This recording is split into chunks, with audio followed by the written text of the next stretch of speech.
తెలంగాణలో లోక్సభ ఎన్నికల వేళ పార్టీల మధ్య రహస్య ఒప్పందాలు జరిగాయా? పైకి కుస్తీ పడుతూనే లోపల దోస్తీ కట్టాయా? ఇదే విషయంపై టీవీ9 బిగ్ డిబేట్ లో ఆసక్తికర చర్చ జరిగింది. బీఆర్ఎస్ ఆరోపణలకు కాంగ్రెస్, బీజేపీలో స్ట్రాంగ్ కౌంటర్ ఇచ్చాయి.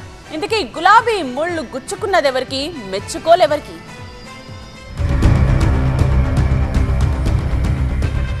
అసలే ఎన్నికల సీజన్. ఏ చిన్న అవకాశం దొరికినా క్యాష్ చేసుకునేందుకు పార్టీలన్నీ తహతహలాడుతున్నాయి. గల్లీలో ఉండే సమస్యల నుంచి ఢిల్లీ నుంచి రావాల్సిన నిధుల వరకు ప్రస్తావనలు, విమర్శలు, పంచ్ డైలాగులు పేలుతున్నాయి. ప్రత్యర్థి పార్టీలను ఇరుకున పెట్టేలా చాకచక్యంగా వ్యవహరిస్తున్నాయి. తెలంగాణలో ప్రస్తుతం ట్రయాంగిల్ ఫైట్ నడుస్తోంది. అసెంబ్లీ ఎన్నికల్లో అనూహ్య విజయంతో అధికారం చేపట్టిన కాంగ్రెస్ లోక్సభ సమరంలోనూ సేమ్ సీన్ రిపీట్ చేయాలని భావిస్తోంది. బీఆర్ఎస్ మాత్రం ఎక్కడ పోగొట్టుకున్నామో అక్కడే రాబట్టుకోవాలని కంకణం కట్టుకుంది. ఎంపీ ఎన్నికల్లో గెలిస్తే పోయిన ఇమేజ్ తిరిగి వస్తుందని లెక్కలేసుకుంటోంది. అటు బీజేపీ మాత్రం మోదీ మ్యాజిక్ తో డబుల్ డిజిట్ పక్కా అన్న ధీమాతో ఉంది. ఈ క్రమంలోనే టీవీ9 బిగ్ న్యూస్ బిగ్ డిబేట్ లో జరిగిన చర్చ ఇప్పుడు రాజకీయంగా ఆసక్తి రేపింది. చర్చలో పాల్గొన్న బీఆర్ఎస్ నేత బాల్క సుమన్ బీజేపీ, కాంగ్రెస్ మధ్య రహస్య ఒప్పందం జరిగిందని బాంబు పేల్చారు. సంతానలేమి సమస్యతో బాధపడుతున్నారా? చింతించకండి. సుమారు 90,000 జంటలకు ఆనందం నింపింది ఓఎస్ఎస్ ఫర్టిలిటీ. ఈ రోజే 7825893600 కి కాల్ చేయండి. సంతానోత్పత్తి చికిత్సపై భారీ డిస్కౌంట్లు పొందండి. గుడ్ న్యూస్ చెప్పండి. అందులో భాగంగానే కాంగ్రెస్ బలహీనమైన ఎంపీ అభ్యర్థులను పోటీలో దింపిందని, ఆ స్థానాలేంటో కూడా రివీల్ చేశారు ఆయన. ఇవాళ ఒకటే ఉదాహరణ చెప్తా టీవీ9 వేదికగా రాష్ట్ర ప్రజలకు. ఇవాళ కాంగ్రెస్ పార్టీ బలహీనమైనటువంటి అభ్యర్థుల్ని ఎంపీ స్థానాల్లో నిలబెట్టి భారతీయ జనతా పార్టీకి లాభం చేస్తా ఉంది.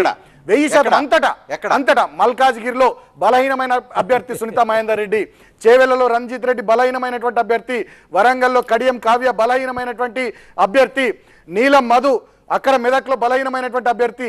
If I'm not wrong, Sanjay ని గెలిపియడానికి కూడా కరీంనగర్ లో ఖచ్చితంగా వెల్చాల రాజేందర్ రావుకు టికెట్ ఇవ్వబోతా ఉన్నారు. చాలా చోట్ల రాష్ట్ర వ్యాప్తంగా బలహీనమైనటువంటి అభ్యర్థులను పెట్టుకున్నారు. కాంగ్రెస్ పార్టీ బలహీనమైనటువంటి అభ్యర్థులను పెడతాని రేవంత్ రెడ్డి మోడీ గారికి మాట ఇచ్చినాడు. ఇవాళ అదే జరుగుతుంది. బీజేపీ, కాంగ్రెస్ రెండు ఊరికే దోస్తాన చేయలే. ఇవాళ మేము స్పష్టంగా చెప్తా ఉన్నాం బీఆర్ఎస్ పార్టీగా ఇవాళ భారతీయ జనతా పార్టీ, కాంగ్రెస్ పార్టీ రెండు మిలాఖత్ అయినాయి తెలంగాణలో. సుమన్ వ్యాఖ్యల్ని కాంగ్రెస్ ఎమ్మెల్యే నాయని రాజేందర్ కొట్టిపడేశారు. బీజేపీ, కాంగ్రెస్ మధ్య ఒప్పందం ఉందని దేశంలో ఎవరితో అయినా చెప్పించగలరా అని ప్రశ్నించారు ఆయన.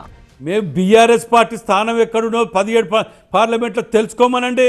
మేము కాంగ్రెస్ కానీ బీజేపీ కానీ దేశంలో ఎక్కడ కానీ వీసమెత్తు కలిసిందని ఒక్క మనిషితో అనిపించండి, ఒక్క సుమన్ గారు తప్ప. మేము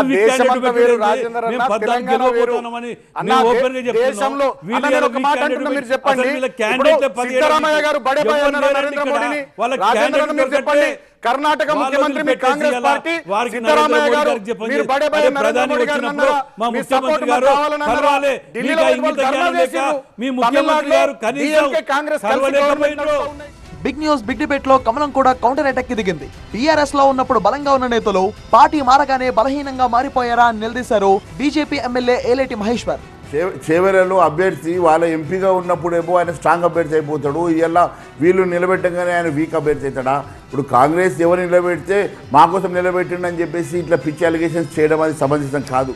అయితే అసలు నిజాలు దేవుడెరుగు. ఆరోపణలు, విమర్శలు మాత్రం ఎవరి స్టైల్లో వాళ్ళు ఎరగదీస్తున్నారు. ఇంతకీ ఎవరి వాదనలో నిజముంది? వీక్ అభ్యర్థుల్ని బరిలో దింపారన్న వ్యాఖ్యల్లో వాస్తవం ఎంత? పార్టీల మధ్య రహస్య ఒప్పందం ఎన్నికల స్టంటేనా? వేదిక ఎక్కడైనా, సందర్భం ఏదైనా ముక్కనుపు పోటీలో మైనస్ కోసం పార్టీలు వ్యూహాత్మకంగా వ్యవహరిస్తున్నట్టు స్పష్టమవుతోంది. ఫైనల్ గా TV nine big news big debate లో జరిగిన చర్చ ఇప్పుడు రాజకీయంగా సరికొత్త చర్చకు దారితీసింది.